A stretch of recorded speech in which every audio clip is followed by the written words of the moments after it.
We spend an awful lot of time talking about our potential and tomorrow. And I'm personally at a place where I want to see things happening now. Welcome to Speaking of Business, conversations with innovators, entrepreneurs, and leaders. I'm Goldy Hyder, President and CEO of the Business Council of Canada. I'm speaking to you from beautiful St. John's, Newfoundland, at the headquarters of Crosbie Group. The fourth-generation family business is at the forefront of what makes Newfoundland and Labrador such a dynamic place. Crosbie plays a central role in the energy, marine, and real estate sectors, and it's having an impact not only here in Canada, but in the United States and as far away as Guyana. Mark Collett is Crosbie's CEO, and I'm very pleased to be able to speak with him today. Welcome to the podcast, Mark. Thanks for having me, Goldie. Well, look, it's great to be here with you. My second time back in this beautiful province in the last little while. A lot of Canadians are starting to get more curious about our country. Tell them first and foremost about why they should be checking out Newfoundland and Labrador as part of their travels this year. I mean, it's a pretty special place. I mean, I've lived here most of my life. I lived away for about 10 years, but I moved back home in 1999 and I haven't looked back. There's something about Newfoundland and Labrador, the sense of place here that I've never felt anywhere else that I've been. And I think... You're originally from the UK, right? No, I'm originally from St. John's. St. John's. Yeah, born and bred. I've lived around a little bit. Why did I think that you were from the UK? Studied in the UK. You studied in the UK, yeah. So you went away. I went away, yeah. I went away to university in Nova Scotia, and then subsequently I was in the UK. I was in Toronto for a few years as well. But most people don't come back, right? There are two kinds of Newfoundlanders. There's those who live here and those who want to come back. People say that all the time, and it's just such a special place. And anywhere I've been, I've always had this longing to come back. And I think there's very few places in Canada that are so distinct like that, where people say, I need to find my way back. And part of it, I think, is over, certainly in my lifetime. I mean, I'm 54 years old, and certainly for the first 2 to 3 decades of my life, I saw nothing but people leaving the province. And, frankly, things turned around in the late 90s in a pretty profound way. And I saw a lot of friends coming back, and I wanted to be part of that. Obviously, when people were leaving because they were pursuing opportunities somewhere else, and that it was often driven by adversity. Has that changed here in Newfoundland now? A good friend of mine said to me years ago, Mark, even the Vikings left Newfoundland. And I like to say that, they weren't tough enough to stick it out. This adversity, for sure. There have been ups and downs in our economy. We saw it in the fishery. We've even seen it in the oil industry in the last 15 years, certainly with downturns that you would see, in terms of Canadian business, people would mostly talk about what would happen in Alberta. But that happens here as well. But I think that in Newfoundland, we probably had, certainly the first 30 years of my life, I think we were probably hanging our head a little bit low, that things were really, really difficult. But I think we started to pump our chest out when we really figured, things really just started to move ahead in the oil industry. And there's a pride that comes with that maybe for me anyway, that I started to see that more profoundly in the last 25 years. And it was certainly there before, but Newfoundlanders are pretty proud people. Not everybody can handle adversity and handle it well. What role has adversity, not just in where you're from, but the work that you do, your own personal experience, how did adversity shape your career to get to where you've gotten to? I've known my whole life that I wanted to find my way here. I also knew that I was better off leaving and seeing new things and seeing different ways of doing things and bringing it back. I don't know if I can call that adversity, but it was certainly something that was always in me. My dad was like that. Dad went away and studied engineering and came back and made his career here. And so I could always see that can be done. But there is certainly a tradition, a well-known tradition of Atlantic Canadians. I won't just say Newfoundlanders and Labradorians, but Atlantic Canadians making their way west. When I was growing up, it was Toronto. And then certainly in the 80s, late 80s, that turned to more profoundly heading west to Fort McMurray and other areas of the oil patch. I always wanted to do it here. I think there's a lot of people like me that just have that determination in them and to try to make a go of it here. Now, sure, folks can go elsewhere. There are greener pastures and there's more opportunity, on the mainland, as they say. But increasingly over the last 20 years, there's a lot of opportunity here. You know, in my time here, the word that I've heard the most is actually resilience. And in some way, that word applies not just to this province, but to our whole country right now. We're under so much pressure and so much adversity. How prepared or how resilient do you think Canadians can be at this moment? We spend an awful lot of time talking about our potential and tomorrow. And I'm personally at a place where I want to see things happening now, because the last decade we've lost. I was reading just recently a report that talked about investment interest in the province and in our offshore oil industry at a time when there is so much potential. We're watching other jurisdictions around the world that are forging ahead. Norway is a brilliant example of, during COVID, they doubled down on their oil industry, and they're seen as leaders in renewable energy, but they're also paying for that transition. The irony being they're telling us not to use ours while they're using theirs. Fair enough. But, the last decade here in Newfoundland, we have seen little to no growth. In fact, we have started to fall behind in our offshore oil industry. And here's just one small data point. From 2014 to 2018, there were over $4 billion in commitments made by 16 different companies to explore offshore Newfoundland and Labrador. Since 2018, there's been $300 million in commitments. We've lost a decade.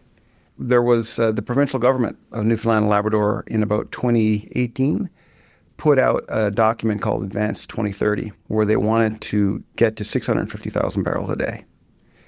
We are currently at about 240. There's been no new developments brought on since then, with some minor exception, but no major project. Why is that, though? What is it that... Investor sentiment. And that's driven by? Federal government. Let's just call it out. The regulatory burden here, no matter how much someone wants to dress it up, the regulatory burden here is enormous compared to other jurisdictions. Other jurisdictions have found a way to get to the same level of oversight, but to do it much more quickly and with certainty. You can't change the rules of the game, in the middle of it. We're active in other parts of the world. We're in Guyana. Guyana discovered oil in 2015. Discovered it. Today they are producing, I believe it's about 1.5 million. Oh, about 600,000 barrels a day today. Yeah, they're on track. They have 4 FPSOs on site. The 4th just showed up earlier this year. They'll be in production later this year. Yeah. The 5th shows up next year. By 2027, they'll be producing 1.2 million barrels a day. They found oil 10 years ago. Yeah. So urgency, speed. Yeah. Right. Well, let's drill down that a bit. But in order to do that, let me first make sure that the listeners are familiar with Crosbie. What does Crosbie do? Yeah, as you mentioned in the intro, it's a 4th-generation family business. And over the last 120 years, the company's been involved in all kinds of industries that have sort of ebbed and flowed with the economic profile of the province. In the mid-90s, the owners of the company made the decision that they wanted to forge the future in the offshore oil industry, and went off to the North Sea in search of partners to help the company, the family at the time, move into businesses where they could see there was an ability to quickly get into the business to support offshore platforms, frankly, with the ability to employ Newfoundlanders with skills they already had. So we're very involved in the provision of trade labor, scaffolding, scaffolders, insulation, insulators, crane operations, industrial coatings, and so on. Exterior maintenance. We're an industrial maintenance contractor.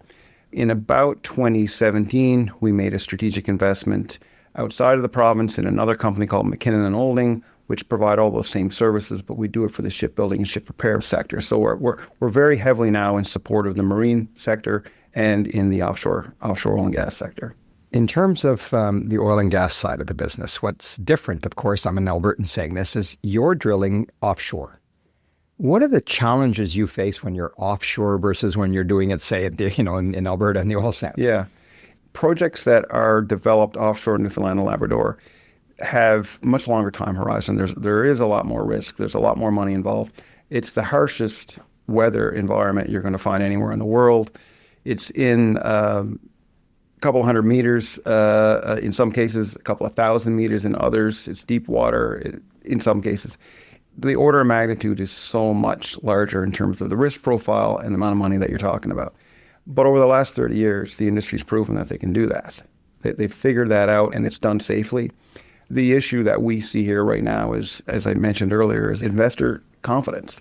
This is a region that our local, the Crown-owned energy company, Oilco, has spent quite a bit of money. I couldn't tell you an exact figure, but certainly a couple $100 million over the last 15 years investing in 3D seismic to prove the case that there are vast quantities of oil and gas that are waiting to be discovered, to decrease that risk, to bring multinational energy plays to the province to attract interest.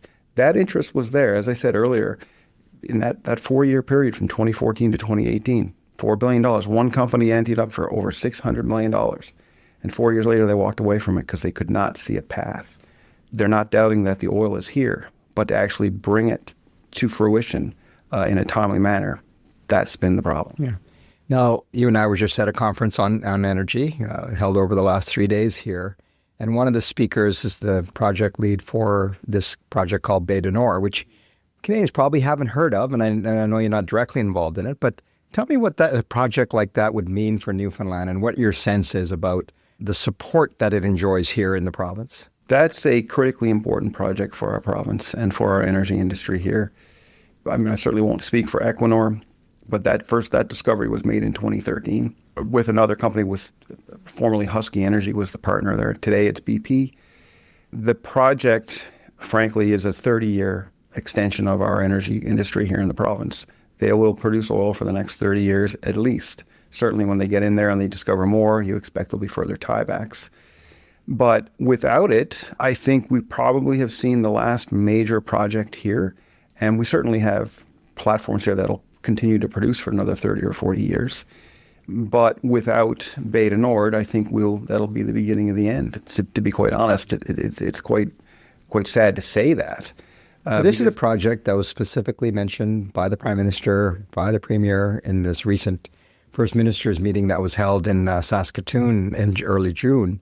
We're in this backdrop of wanting to take control of our own destiny to some extent because we can't be all eggs in one basket with the Americans. Despite some of the challenges you've laid out, what you're hearing, does it make you hopeful that just maybe we could get out of our own way and get some stuff done? Absolutely. Equinor and their partner, you can tell just by talking to their leadership, they want this project to go. But it has to go in a way where it fits the investment profile that they need internally to go through their review processes. The supply chain that's here in the province is second to none. That we've got a supply chain here now that's been doing this for 35 years that can support that project. The hurdles it always comes back to how much does Canada want it. I do think, though, we're at a moment in time where we need to seize the moment, seize the day. I do think that we have a very willing sentiment toward the industry right now. We have, when you talk about nation-building projects, this is one of them. This is on the list. If we can get out of our own way, I hope all of certainly the indications that are out there, the rhetoric that's out there seems to point in a direction that this is one of them that should make the cut. I really hope it does. Well, you mentioned rhetoric. I mean, one of the things that has held us back has really been this inability to use the word "and" when it comes to the economy and the environment, or energy and climate change. You had wrote a piece some time ago in which you lamented that we have become too polarized between the need to decarbonize and the need to harness oil and gas resources. And you said, and I quote, "We can have it both ways." What do you mean by that? That's about 4 years ago, I think, that I wrote that. And that came about, to be quite honest, this was on the heels of Newfoundland and Labrador's debt. It's been on my mind, and it's been on my mind for years. I've watched it go from about $5.5 to $6 billion in 2005-ish to today. It's nearly $19 billion. And so a few years ago, I wrote that article because there was just such a polarization out there. It was if you work for the oil industry, then you are against the environment. And it was everywhere.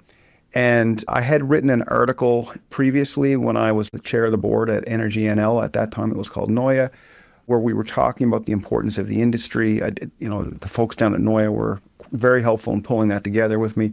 And then subsequently, I just got the urge to write something else, and there was an audience for it. My point is this: the offshore energy industry, the oil industry, let's say that word, the oil industry, it's not anti-environment. If anything, some of the biggest environmentalists you'll find in the country work for oil companies because they are studying how to do and they're practicing it, how to harness the resources for the betterment of the country in a way that's environmentally responsible. And they're doing Isn't that just good business? Doesn't that just make common sense? It makes total common sense. And there was it seemed to be the rhetoric out there amongst different camps suggesting that we need to stop our oil industry in the province. And I'm looking at it saying, are you kidding me? If there's any silver bullet for our financial situation here, it's our oil industry. The royalties that can come from that industry and have come historically would handle it many times over. I could just see it slipping away. And I was reflecting on it when I left in I went to university in 89. I graduated in 93. I moved to Toronto. That was just before the industry really took off. And so many of my friends were leaving. And the kind of things I was hearing them talk about, fast forward 30 years, and I would hear people talk about it again. And I thought, we've got this industry. It's brought us so much. It's enabled so much for our province. We are miles ahead of where we were, and we're going to let it all slip through our fingers. The oil industry in Canada has found a way to harness a resource that we are in abundance of in extremely responsible ways. There's no country in the world that is more responsible than we are. So when I say we can have it both ways, we can have it both ways. There's no reason why we shouldn't be doing this. It is to our gain as a country. And frankly, it's going to get produced somewhere. It should be Canadian oil that's being produced. One of the other things that, certainly the industry, I think, doesn't get enough credit for is the role and the importance that it gives to innovation, that how much innovation helps in addressing some of these challenges. How do you as an organization continue to evolve, to grow, to learn, and to innovate? In many cases, we're taking our lead from our clients and working with them closely to see where can we go together in terms of the services that we're offering. We're seeing, for example, a movement towards offshore production platforms that have far fewer people offshore. We will adapt to that. They're doing that for all kinds of great reasons. At the top of the list, safety. It's certainly safer to have fewer people offshore. We provide people and equipment, but we're moving in those directions where we're starting to adopt technologies that can enable that. So that's certainly part of the transition that we're going through, and we want to be an active partner with our clients along those lines. Earlier on, you had mentioned you're in Guyana. Mm-hmm. I mean, how did somebody sitting in St. John's, Newfoundland go, you know what we need to do is invest in Guyana? I still ask myself that question, but it's been a heck of a ride, and we're really enjoying it. So in 2017, about that time frame. I guess at least they share your time zone, right? Or pretty close, give or take? They're on Eastern for part of the year, and they're on Atlantic. They don't use daylight savings time. So the path there was through our client. One of our biggest clients is right here in St. John's, ExxonMobil, a wonderful company. And ExxonMobil they'd made us aware of what was happening down there. They had made a discovery in 2015. And it was just sort of a suggestion that maybe take a look down there. And I think it was coming from a place where the local supply chain capacity was not there. It was brand new industry, and it was just getting going. They found oil in 2015. So we went down in 2017, 2018 and identified a partner. We wanted to find a partner similar to where we were in the 90s, a family business that wanted to be part of this industry. And we, in this case, we're going to play the international partner to come in and help set it up. We identified a partner in 2018. We hired quite a few people locally, brought in people from Newfoundland and Labrador to help train, and we had a workforce ready to go and started bidding contracts. And we were offshore for first oil in 2019. There are 4 FPSOs there now, and we're on all 4. So it's going really well. The industry there is taking off, and we want to be a part of it. And it's changing Guyana. Guyana's got a really interesting history that the parallels with Newfoundland and Labrador are uncanny. Weather aside, right? But we're talking about it's a small country. It's about 780,000 people. 800,000 people, I think, The diaspora, hundreds of thousands have emigrated over the last number of decades, many of whom are in southern Ontario. It's kind of like Newfoundlanders going to southern Ontario back in the 70s and 80s. And there was a decimation of some primary industries that the unemployment rate soared, and then they found oil. It really is an unfolding of a story. And it's doing really well economically. It's doing really well. And they eclipsed Newfoundland's production after their second FPSO. They're racing ahead of us. They're now producing at a level that's about 3 times what we're producing here. And they'll be 4 to 5 times in about 3 years' time. You know what's interesting about what you just said, and it kind of struck me that it's ExxonMobil. This is not a small company. This is a global giant. And when Guyana came to them, they thought of a company in St. John's, Newfoundland, as being their best partner to going down there and doing the thing. Well, I mean, I think it was more of a suggestion that say, hey, you're a capable company. But doesn't that say a lot about you, Crosbie, Canada, New? Oh, yeah, I think it's so. a big deal, isn't it? I mean, to be quite honest with you, there's been quite a few Newfoundlanders who work for ExxonMobil that have left working in St. John's and gone to Guyana. Similar profiles to the business, not as harsh in terms of the environment. And as you said, the weather's not too bad. And the weather's not too bad. I always say when I go down there, the most boring job in Guyana is the weatherman. It's 30 degrees every day of the year. The wind blows from the east at 15 kilometers an hour.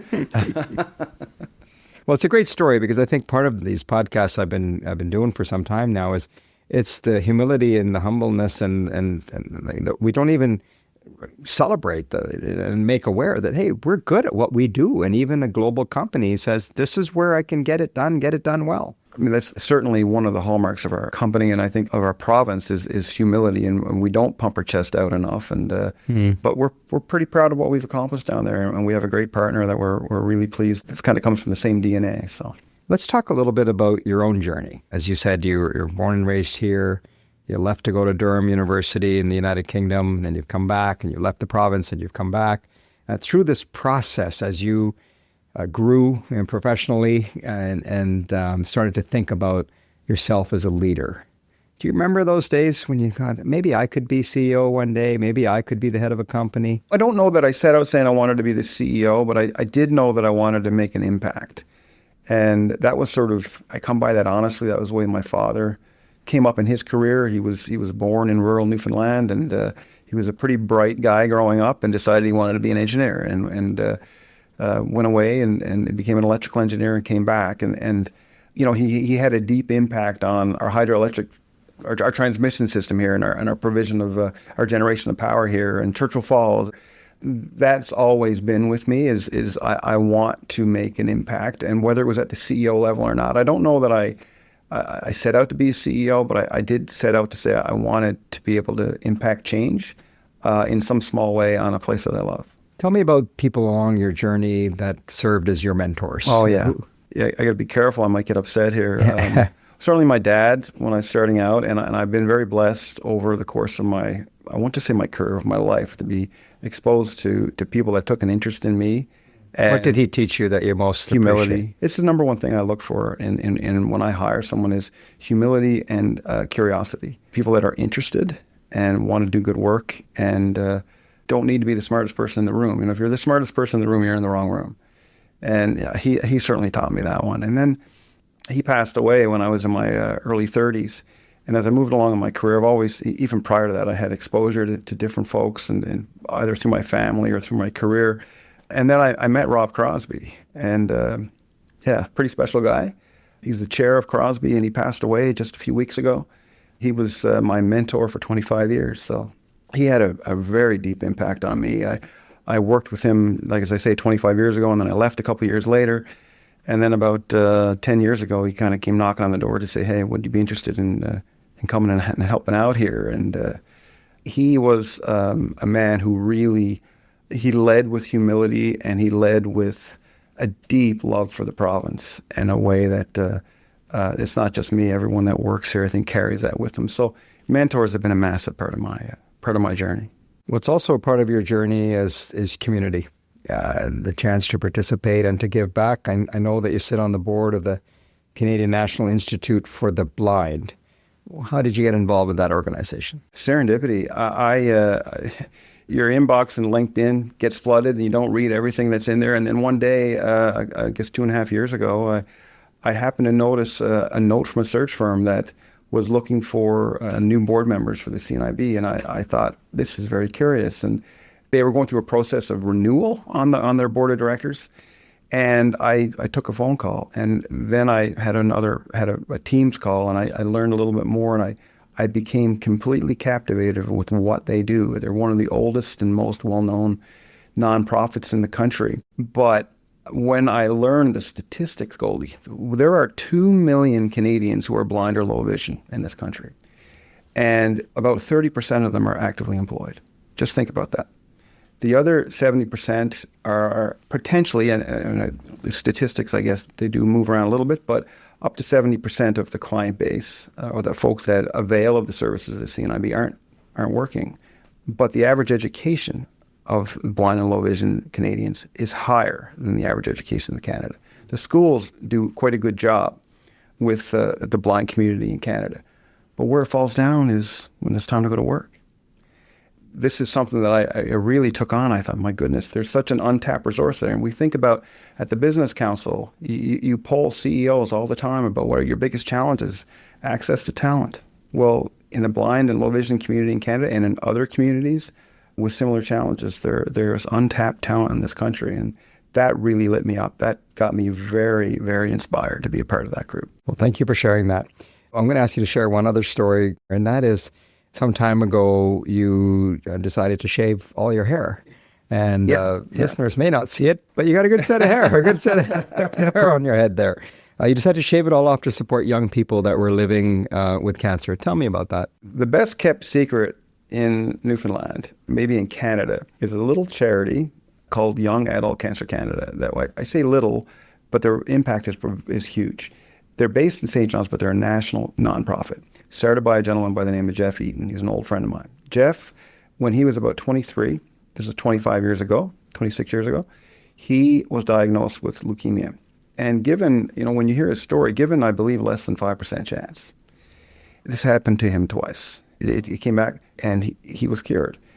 He realized very quickly that in Canada, for the young adult, there weren't a lot of supports for someone going through that because it's very different than, God forbid, if you or I would have a diagnosis.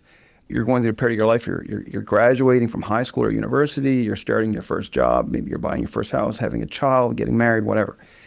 And he saw an opportunity to fill a need and started a nonprofit. He's dedicated his life to it. And he supports thousands of young Canadians between the ages of 18 and 39 across coast to coast to coast in Canada. Their mission is to support young Canadians living with, through, and beyond cancer. So long story short is he has been an outspoken advocate of the oil industry. And back in 2020, we were going through COVID, of course, and the oil industry was on its back heel, especially here. We had one platform that was on the verge of being shut in completely. And a rally was organized. This rally was a labor rally. And I got a call, and they just asked me if I would speak on behalf of our company about how much the industry has meant to us. And I was on the board at the time at Energy NL and the local energy association. And I said, look, the CEO is going to speak, and anything I say is going to be redundant. But what if you spoke to someone from the nonprofit community? Because this industry is so philanthropic. It is so important to the province. They asked me, that's a great idea. Do you have anyone in mind? And I mentioned Jeff Eaton. And he got up in front of several thousand people and was such an advocate for us at a time when, frankly, I think there's some people that would shy away from that.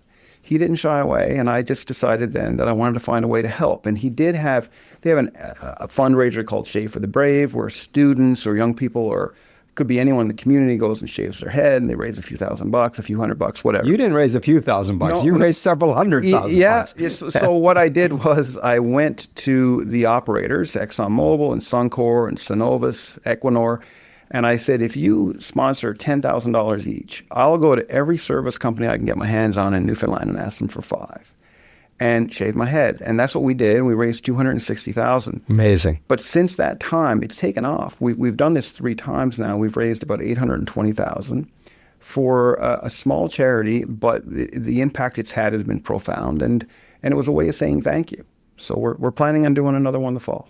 Well, thank you for that. And thank you for getting us through the easy part of the podcast. That was all the easy stuff. The hard part is the ending here. The rapid fire. This is when we do the rapid fire stuff. So here we go. Do you have a favorite hockey team? Right now, it's the Edmonton Oilers. Good answer. To be fair, they've been a favorite of mine right back to Wayne Gretzky. So good for you. I know you're a foodie. We've talked about food before. What's your favorite food? My favorite food? Well, I love a good barbecued steak. If I'm in a restaurant, it's going to be the halibut. All right. Favorite food to cook? Yeah, that would be barbecued steak, for sure. That'd be the barbecued steak. All right. So note to self, get invited for a barbecued steak. What's one of Newfoundland and Labrador's delicacy that everyone should try? Cod tongues. Oh, okay. Really? Oh, they're fantastic. Yeah. Why is that the best delicacy? Well, there's many, but cod tongues, I mean, I would say it's also something that's very unique for someone that's coming from away that hasn't had the opportunity to enjoy it. But it's, frankly, if I'm in a restaurant and on the menu, the appetizer is cod tongues, I'm having the cod tongues. How are they made? Fried. Fried. Yeah. It's probably not something you're going to eat every night. Now, I'm here, of course, with you in Newfoundland. What's a hidden gem? If I had time to go and see something, everybody would say, you must see it. Kitty Vitty. There's an area just right off the ocean called Kitty Vitty Gut. There's a wonderful local microbrewery there called Kitty Vitty Brewing. You're overlooking the ocean. It's just fascinating. It's fantastic. You'd love it. What's your favorite way to spend a Saturday? Long hike in the morning. And in the afternoon, my wife and I will take our dogs out for another couple of hours and then a barbecue that evening with a nice glass of red wine. Sounds good. Are you a reader? Podcasts or reading? I love podcasts. Who do you listen to? Craig Dowden, Do Good to Lead Well. Do Good to Lead Well. Yeah, we know Craig well. Yeah, it's a wonderful podcast. He's always got me every Thursday morning when I go out for my morning walk. That's what I'm listening to. And now speaking of business, right? Exactly. Absolutely. Sorry, that's a shameless promo. I am a regular listener. Shameless promo. Yes, you do listen, I know. Favorite place to travel to? 2 places, Norway and Scotland. Why? They're a world away, but I feel like home. They're just beautiful scenery, wonderful people, just wonderful places to visit. All right. Let's wrap up with the one I'm starting to think more about these days. But what's on your bucket list? When I turned 50, my wife and I were supposed to go to Italy, and that was in 2021. It didn't happen for obvious reasons. I want to rent a villa in Tuscany and just kick back for 10 days, have wonderful Italian food and red wine. Well, look, given how hard I know you work, you deserve that. And it sounds like your wife does for sure. So thank you for doing this, Mark. It's been really a delight to chat with you and get to learn a little bit more about not just you, but Crosbie Group and Newfoundland and Labrador itself. You shared, and I think Canadians are richer for it. Thank you for having me, Goldy. And look, thank you so much for what you do with the Business Council of Canada. It is a service to the business community, but it's a service to Canada. And I know that's what drives you. So thank you very much. Mark Collett is the CEO of Crosbie Group. If you would like to hear more of our Speaking of Business conversations with innovators, leaders, and entrepreneurs, why not subscribe to our podcast? Search for Speaking of Business wherever you get your podcasts, or go to our website at thebusinesscouncil.ca/podcast. And yes, it's The Business Council. Speaking of Business is a production of the Business Council of Canada. Our thanks to Luke Quinton in St. John's for his help with this episode. And as always, thank you to Will McIntyre and the team at Pop-Up Podcasting in Ottawa. Until next time, I'm Goldy Hyder. Thanks for joining us.